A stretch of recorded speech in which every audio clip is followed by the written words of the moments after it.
আমার নাম আয়ান। তখন রাত 11টা বাজে। আমি মোবাইলের স্ক্রিনের দিকে তাকিয়েছিলাম। তখন মোবাইলে টিন করে একটা মেসেজ এলো। অচেনা নাম্বার ছিল ওইটা। আমি ফোনটা রিসিভ করলাম। তখন ওই পার থেকে বললো, হ্যালো, তুমি কি নিশা? আমি একটু অবাক হয়ে বললাম, সরি, এটা ভুল নাম্বার, আপনি ভুল নাম্বারে কল করছেন হয়তো। এইটা বলে ফোন কেটে দিই আমি। তার কিছুক্ষণ পর আবার মেসেজ এলো, ও তাহলে তুমি কে?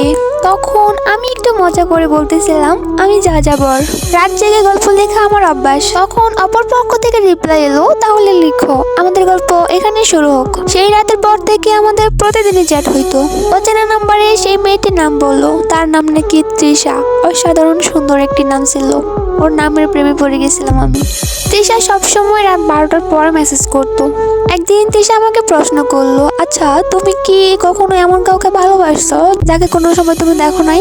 আমি বললাম, ভালোবাসা কি শুধু দেখা থেকে হয়? তখন তৃষা আমাকে বললো, আচ্ছা আয়ান, তুমি কি আমাকে ভালোবাসবে? তখন আমি বললি, আমি কি তোমাকে চিনি? তখন তৃষা বলে, হয়তো চিনো, হয়তো না, কিন্তু কেউ কি আসলে কাউকে পুরোপুরি চিনতে পারে? এইভাবেই তৃষার কথাগুলো ধীরে ধীরে আমার হৃদয়ের গভীরে পৌঁছে যাচ্ছিল। একদিন রাতে তৃষা আমাকে একটা মেসেজ পাঠালো, আচ্ছা তুমি কি সত্যি আমাকে দেখতে চাও?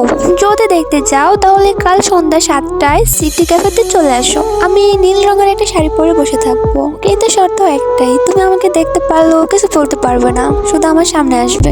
আমার মনে হাজারো প্রশ্ন। সেই প্রশ্নগুলোর অপেক্ষায় পরের দিন ঠিক সন্ধ্যার সময় ওখানে পৌঁছে গেল। আমি গিয়ে দেখি ক্যাফের এক কোণে লাল শাড়ি পরা মেয়েটা বসে আছে। ওকে দেখে আমার বুকের ভেতরটা ধপ করে উঠলো।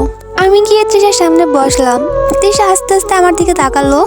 আমি তো তৃষাকে দেখে স্তব্ধ হয়ে গেলাম। কি বলবো কিছুই বুঝতেছিলাম না। আমি শুধু ওর দিকে তাকিয়েছিলাম, কারণ তৃষা ছিল আমার স্কুল লাইফের এক পুরনো বন্ধু, যে আমার কাছ থেকে হঠাৎ করে দূরে চলে গেছিল, আবার এখন হঠাৎ করেই চলে আসছে আমার কাছে। আমি বললাম, তৃষা তুই? তৃষা তো হাসতেছে, বলতেছে হ্যাঁ। তোকে অবাক করে দিলাম, কেমন লাগলো? সে আমাকে বলে, আমি জানতাম না তুমি এখনো আমাকে মনে রাখছো, কিন্তু আমি ভুল নাম্বারের আড়াল থেকেও দেখছি তুমি বদলাওনি। তখন তৃষাকে দেখে আমার চোখে পানি চলে আসলো। আমি কান্না করে দিয়েছি। আমি কি করব, কি বলবো কিছুই বুঝতেছিলাম না। এতদিন পর কোথায় থেকে আসলা তুমি? তুমি হট করে হারিয়ে গেলা কেন? কি করছিলাম আমি?